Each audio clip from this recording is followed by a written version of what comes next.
APBD Jawa Barat untuk tahun 2025 itu ya bisa dibilang ludes.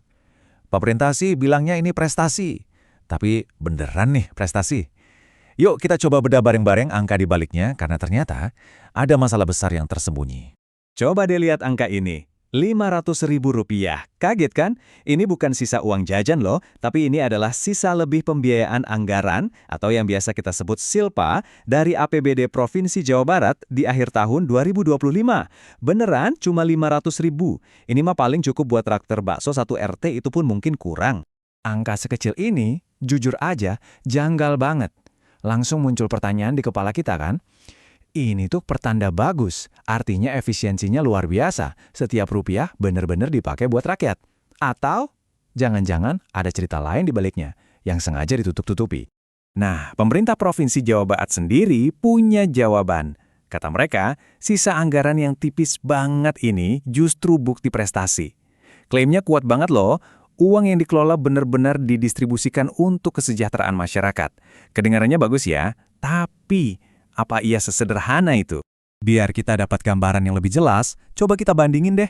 Tahun ini sisanya cuma Rp500.000, padahal di tahun-tahun sebelumnya, rata-rata SILPA APBD Jawa Barat itu bisa sampai Rp1 triliun. 1 triliun dibanding 500.000.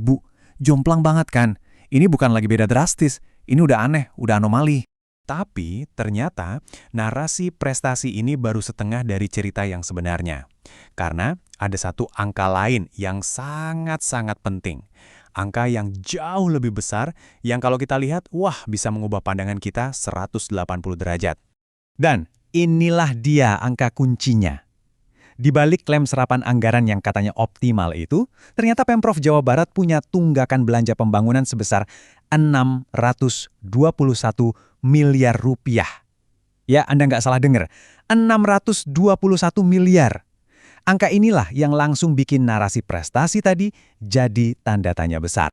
Nah, disinilah kita lihat paradoksnya dengan jelas banget. Bayangin, di satu sisi, sisa anggaran di kas itu cuma 500.000, ibaratnya cuma setetes air.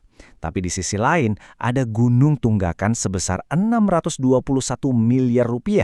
Kontras yang luar biasa tajam inilah inti dari masalah tata kelola anggaran di Jawa Barat.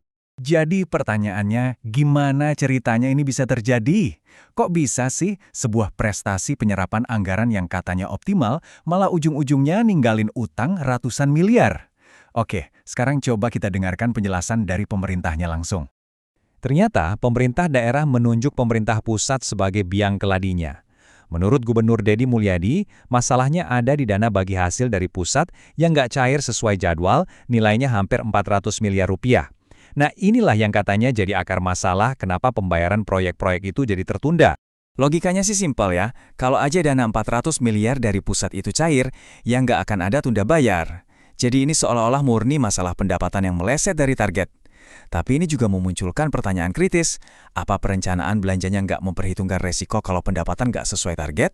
Terus kalau tunggakannya 621 miliar dan yang kurang dari pusat 400 miliar, sisa 221 miliarnya itu dari mana? Oke, utangnya udah jelas, Rp621 miliar dan ini harus dibayar.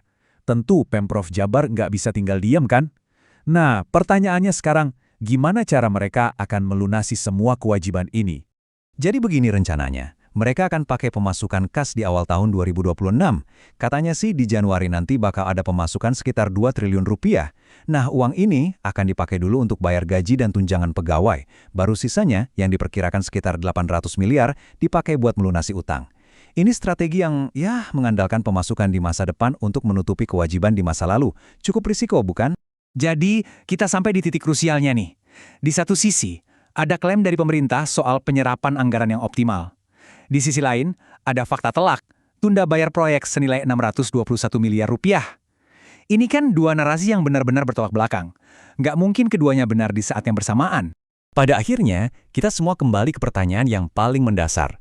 Penyerapan anggaran yang maksimal, tapi ujung-ujungnya ninggalin utang ratusan miliar, apakah itu bisa kita sebut sebagai prestasi? Atau ini justru cerminan dari perencanaan yang kurang matang dan manajemen resiko yang lemah? Nah, jawaban atas pertanyaan ini akan menentukan bagaimana kita seharusnya menilai kinerja pemerintah. Bukan dari apa yang mereka klaim, tapi dari hasil nyata yang kita lihat.